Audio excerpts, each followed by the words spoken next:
Welcome, everyone, to the inaugural podcast for the Question Everything podcast. We're very excited about this. John Barron and I we were talking, and we really wanted to create a podcast that gives people an opportunity to ask the kinds of questions that nobody's asking. You know, in the current environment, no one's asking questions. Everyone's got an answer. Everyone knows who's on the right side of whatever. Everyone knows everything about everything. And we thought it would be interesting to start a conversation with people who just to explore the questions that nobody's asking, you know. And so I'm going to let John introduce our first guest, but the idea really is what are we not asking? What questions, the asking of which would make a difference for the quality of our lives? And that's sort of the nature of the conversation we want to have. So, John, you want to take a minute and introduce our guest? Yeah, so first off, that was Aaron Hendon speaking. We might as well introduce ourselves to begin with. My name's John Barron. Fine. Be that way. Oh, be that way. And then the first obvious question, if you're looking at the video of this, is where did our hair go? Which Rick may have an answer to, because clearly we don't. Let me just start. We each have two kids. That's where our hair went, John. Yeah, well, that could be the explanation. But once again, everybody's got answers. So as Aaron said, this podcast is just to kind of explore the nature of what's out there and ask the questions no one's asking. And we thought it would be great to start with our first guest, who's Rick Yules. Rick and I are related, so there's a little disclosure here. Rick is my brother-in-law. He's married to my sister, Susie, my youngest sister, Susie. And I've obviously known Rick for some amount of time. Rick is an accomplished pastor. He currently is the pastor of the San Luis Obispo United Methodist. And we're going to try and speak English as much as possible in this podcast. Yeah. The United Methodist Church in San Luis Obispo, where he's been there for 6.5 years, at least by now. And he's had a number of parishes around the year. And what I know about Rick is that the church has historically sent him into places where the churches have been diminishing in the congregation. People have been not attending services. He's kind of like who you send in to revitalize the faith of something. And he's been enormously successful at that over the years. Every parish he's gone to has come alive. It's grown enormously, both just in terms of the amount of contributions, the people attending, the kind of programs that are provided, the way that people participate. He's somebody around whom people really have the confidence and trust in and really love participating around him. He's also, if you ever encounter him on Facebook, he's hysterical. He's the funniest pastor I've ever met in my entire life. And at some point during this conversation, we'd love to explore some of those stories with him. But let's just start right off with asking some basic background about you. Rick, give you kind of a chance to introduce yourself. So tell us a little bit about, what you do, how'd you get into that, and why? Well, thanks, John and Aaron. Happy to be a part of this inaugural event here. And boy, from the description of me, I'd like to meet myself sometime. That sounds pretty good. So you're right. I've been here in San Luis Obispo for 6.5 years or so, and started off in ministry back in 1987 was my first appointment, and have been doing that ever since then. Have an undergraduate degree in political science, which may seem like an odd contribution to what I'm doing now, but my theological studies were done at Fuller Seminary in Pasadena. Great. And Rick, how'd you get into why? Yeah, why the ministry? Well, what I told the Board of Ordained Ministry when they asked me that question, it probably wasn't the best answer, was I said, going into ministry is kind of like throwing up.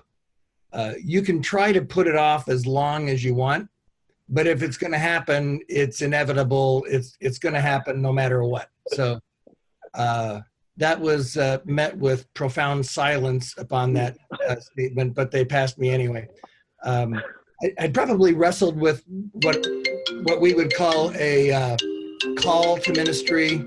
Sorry, I got technological issues going on here. Look at you. You're getting called right now by the ministry. See? That's all it took. See? All you had to do is introduce yourself. My There you go. gosh, this is a miracle. Kind of felt this call to ministry probably in high school. And my dad was a pastor as well, and I wanted absolutely nothing to do with that. I was going to be a musician, then on a 12-hour bus ride somewhere in the Austrian Alps as a part of a music group, eating a stale sandwich, I decided there had to be a better way to make a living. So I decided I was going to be a journalist, and that didn't work out real well. Decided I was going to be a lawyer, and basically it finally came down to it after I changed my major every time I ran into a math class. Well, yeah, so I finally, kind of in what was probably one of my angriest prayers ever, said, all right, God, if I'm supposed to be going into this ministry thing, I'm going to go to seminary, but if that's it, you got to let me know somehow because you're driving me crazy. And I went to seminary, had a couple of early on interesting experiences there, and really felt like I was headed in the right direction.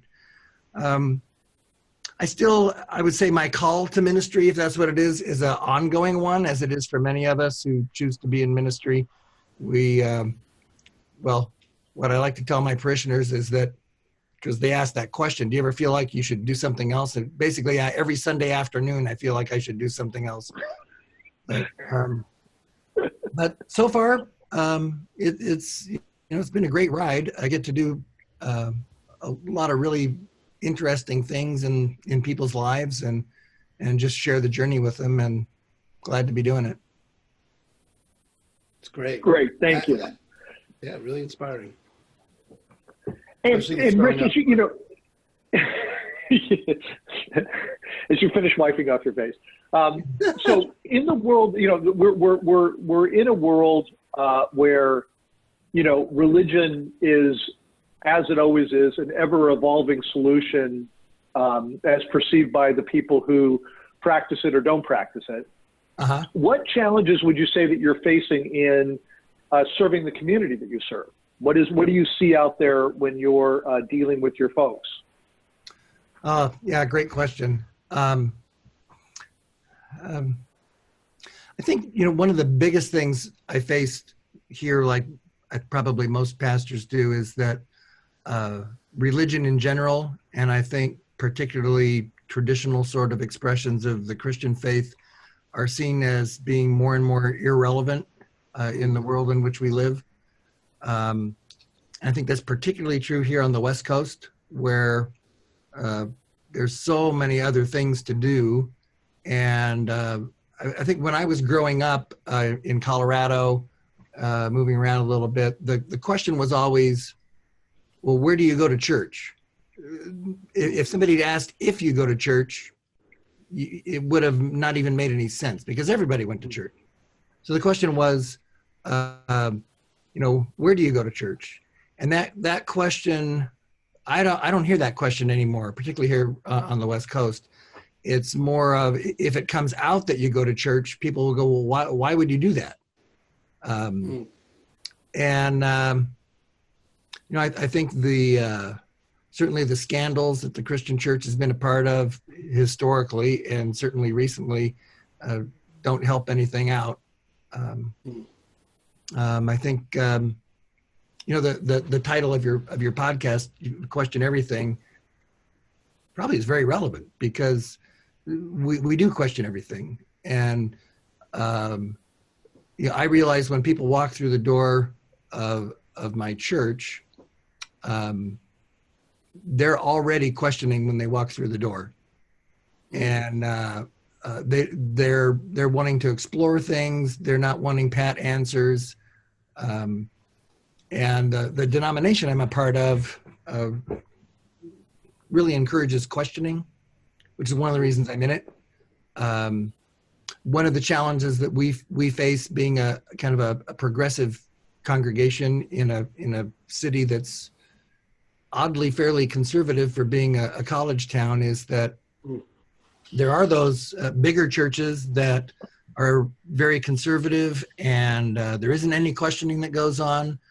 If you're looking for something, they've got the answer. The answer is very different than my understanding of what the Christian faith says, but for people who are interested in exploring what it means to be a person of faith and trying to figure out why that's relevant in today's world, I think we do a pretty good job of allowing the questions and not being dogmatic about it. It's great. Well, that's a great question, Rick. So what is the point of, is faith a lost art? Is faith a lost value? And if not, what's the value in faith? Yeah, good stuff. I guess where I'd start with that is saying that I think everybody has faith. Recently, I got invited to share the stage with the head of the local Atheists United group, which was a hoot. And certainly the person I was in dialogue with there would describe himself as not a person of faith. But I don't know that that's accurate. I think he just has faith in something other than some sense of a divine being. He has faith in himself. He has faith in other people. But as far as religious faith, I think when it is properly explored, can provide people with some sense of what I really think is a basic question that human beings have throughout lives is kind of why am I here, and what's the purpose of this, and where do I find meaning in life, and if there is a God, how do I know who this God is, and how has God been revealed, and what difference should that make in my life? And maybe one of the challenges in that context is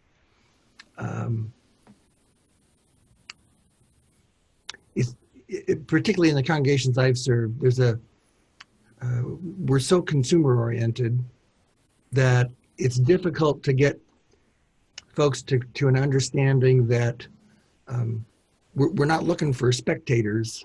Faith is meant to be a participatory activity, meant to do something. And there's it's an age-old statement, I suppose, but the idea that simply going to church for an hour on a Sunday morning makes you a Christian makes about as much sense as if you walk into a garage or a car. This doesn't work that way. Somehow or another, what you profess has to be expressed in how you live. Mm-hmm.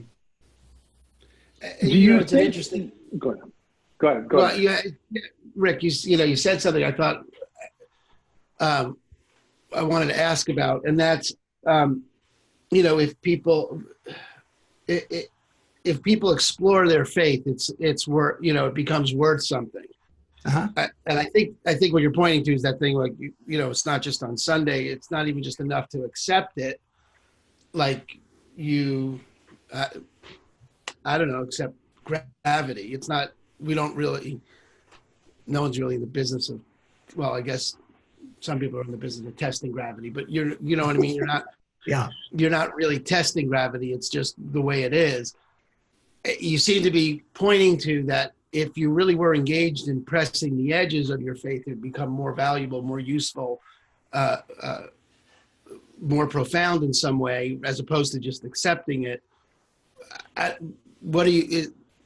you saying that, or am I making that up? Or is that just my own spin on what you said? Is that because that's a combination of all of the above?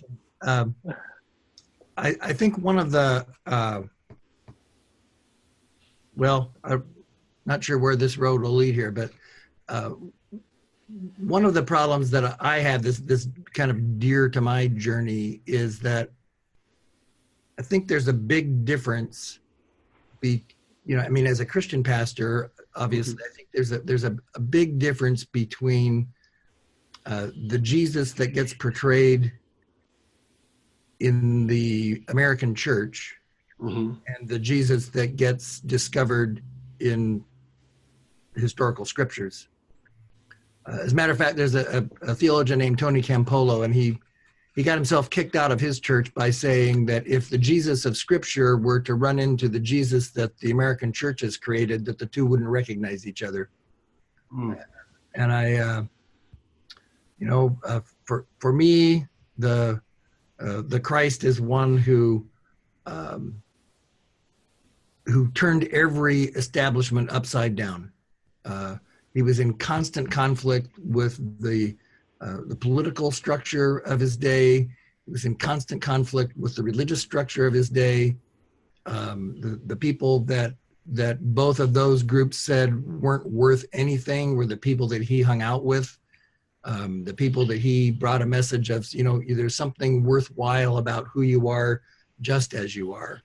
And that somehow or another, in the judgmental, condemnatory way that the conservative end of the church has interpreted the teachings of the Christ, we've wound up with a picture of a Christ who leads a bunch of people who are judgmental and inwardly focused, not outwardly focused, that think that God is on their side and on nobody else's. And I just don't see the message of the Christ saying that. Yeah, thank you, Rick. I appreciate the candor, really. Yeah. There's one thing that you pointed to. Yeah, please don't get kicked out of your church. Yeah, this may be my last podcast, I guess. We'll see. Well, if it comes to that, we'll bury this thing. No, okay. It will never happen. No problem.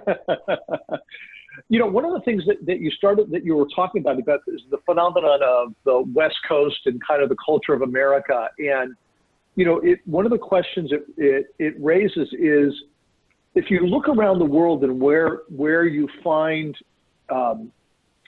actual devout religious practices,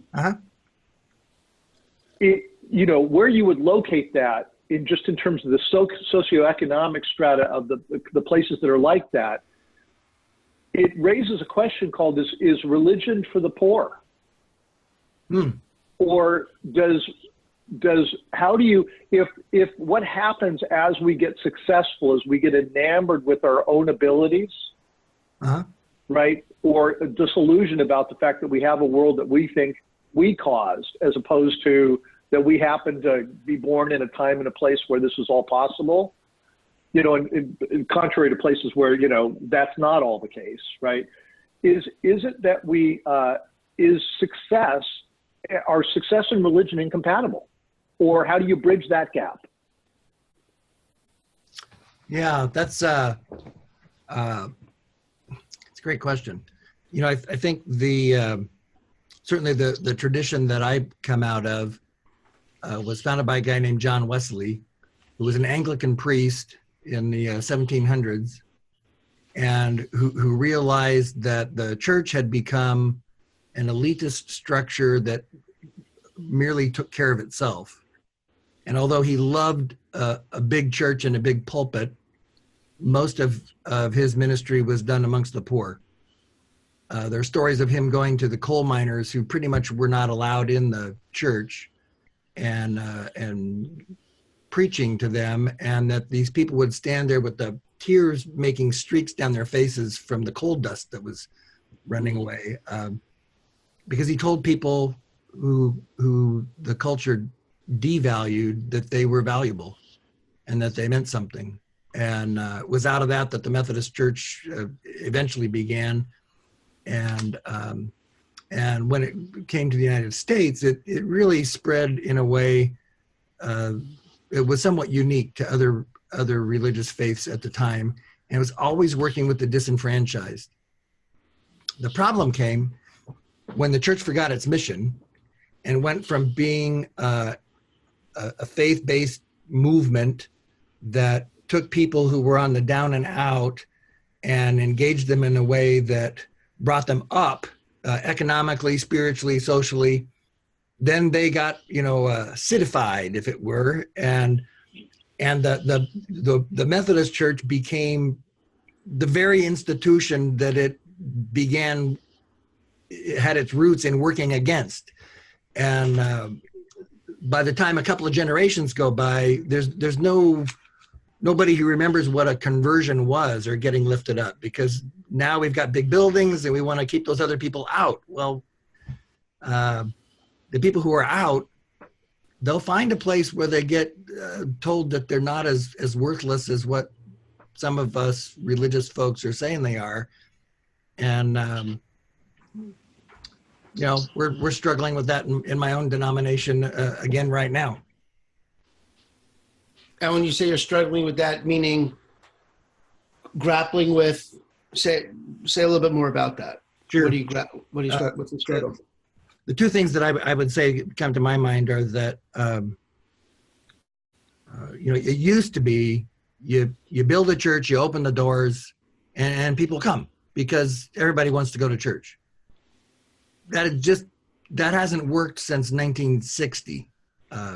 We just haven't figured it out. And so the places that are really making a difference are places that are the main focus of it isn't what happens at church on Sunday morning. It's what happens during the week, where the church is out, not the building, but the people who are out, you know, interacting with society.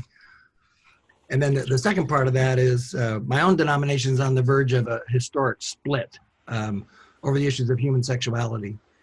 And it's heartbreaking. We've got a significant LGBT population around here, and the loudest messages from churches in the area are that these folks are to be condemned, and they're not welcome in the churches.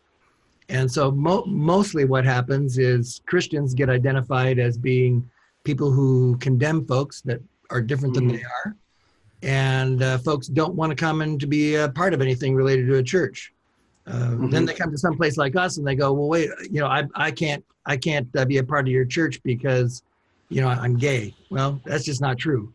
We're a congregation that accepts everybody, regardless of who you happen to be attracted to, and we've lost a lot of people because of that. The message of judgment seems to be a little more popular. It's you know, I mean, my take on it, or my, you know, position on all that aside, I mean, I'm with you 100% on that, but I think the question, just inside the context of the podcast and like that, is like, you know, when you look out and you see your church, not the building, not the, you know, but you look out and you look through the eyes of a pastor looking out at his church, what are the questions that people aren't asking that they should ask, that the asking of which would bring them closer to the fulfillment of what your mission is? What are the questions people don't ask that they really, that they're missing, they're blind to, that they don't see to ask, they don't know to ask? Yeah, I think probably the biggest one for me that pops into my head as I was thinking about this question is that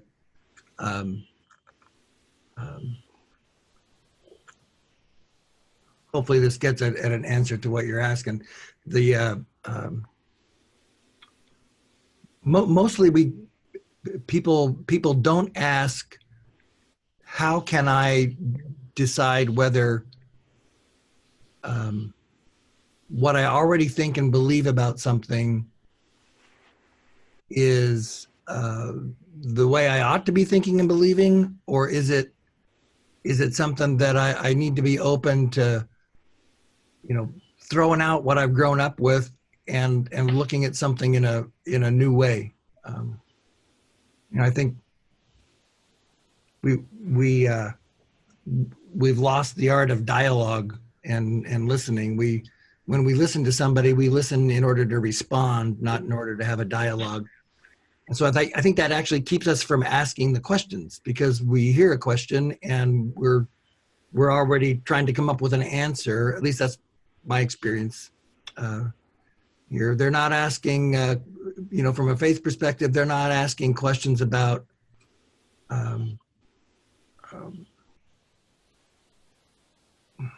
how does what I believe fit in with what I understand from science and other disciplines, and where can I adjust what I'm believing in it. I don't think they're asking questions about how the church can be speaking out against people in positions of power the way it did at its beginning. We've become the very people that should be spoken out against. Yeah, Rick, thank you. Yeah, it's really, Rick, thanks. It's a great, question for us to sort of grapple with is what we already know. I mean, it's really sort of the essence of why we're doing the show anyway, is what we already know to be true, furthering what we're committed to, really, or is it worth examining, right? That's the heart of it, right? What's the advantage of re-examining what we already think is true? Right. Is what we don't know more valuable to us than what we do? Yeah. And and here we're coming to the kind of the close of our time, and we really do want to honor that, the time we told you. So it's we want to keep this kind of to the half hour that we said. So I'd like to close. I want to take it to a lighter note, and I appreciate your willingness to delve with us into kind of some of the more significant issues that you're facing, and really appreciate your thoughts on the matter and the questions you've raised. And I had a number of questions that I wanted to ask you kind of at the end, kind of in a lighter note, which I'm not going to ask you. I'm not going to ask you who you're picking for the Super Bowl, but that was one of my questions. One of my questions was, which God wins in a UFC match, Yahweh, Allah, Zeus, or Jesus? And we're probably not going to ask you that one. Dude. It would have been a great question. What I am going to ask you is, what's the biggest oops that you've ever had during a service? It's a long list, brother. The biggest oops was probably, oh gosh. Well, the first one that came to mind was I for the longest time have been doing my Sunday morning thing without notes in my hand. I mean, obviously I've got a plan. I'm not typically a 3-point preacher, but this particular Sunday was I had 3 things I wanted to tell the congregation. And at the first, we do 2 services. The first one is, the first thing I want to tell you, blah, blah, blah, came out great. Second thing I want to tell you, blah, blah, blah, came out great. Third thing I want to tell you, blah, blah, blah. Oh, this is great stuff. Second service I thought, man, that was easy. And I said, this is the first thing I want to tell you. I got through that. And then I said, and the second thing I want to tell you is, Finally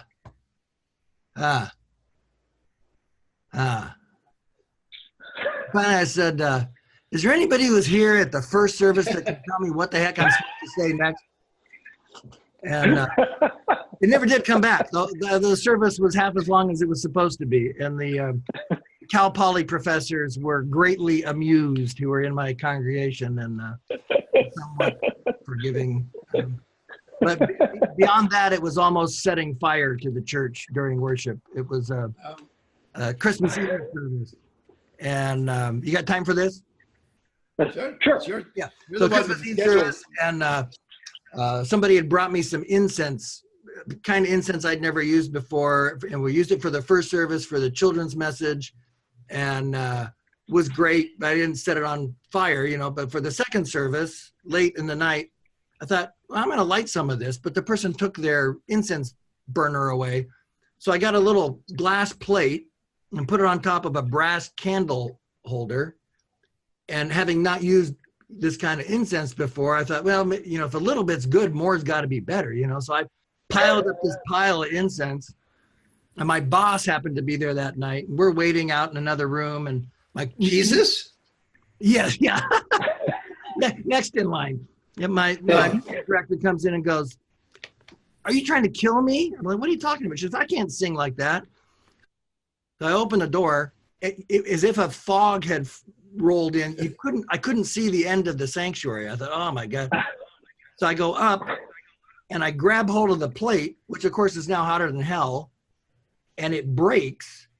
But now I've got all this, hot mess on my hand. Where am I going to put this? I open the side door and I throw it out, forgetting that that's right where my wife had piled all the dried up pine branches that we'd use for decoration. Now I got a fire.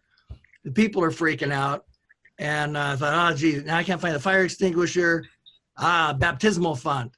Thank God there was still water in the baptismal font. So now I picked up the whole baptismal font and I heave it over on the fire. And unfortunately, my mic was live. That didn't go well. That's a great story. That's a great story. Fabulous, Rick. Oh, great. Oh my gosh. All right. Rick, So if people want to get a hold of you, Rick, how do they do that? What's a great, how would people find you? Find me on Facebook, Rick Yules on Facebook there, or you can email me, rick.yules@gmail.com. Great. And yeah. Great. We'll put all that in the show notes and stuff. Yeah. Perfect. Yep, that'll all be in the show notes. All right, thank you so much for your time. Thank you for your generosity. Really appreciate it, Rick. Thanks for your humor and your insights. Have a wonderful weekend, and I'll talk to you when I talk to you. All right. Thanks for the invitation. Take care. Thanks.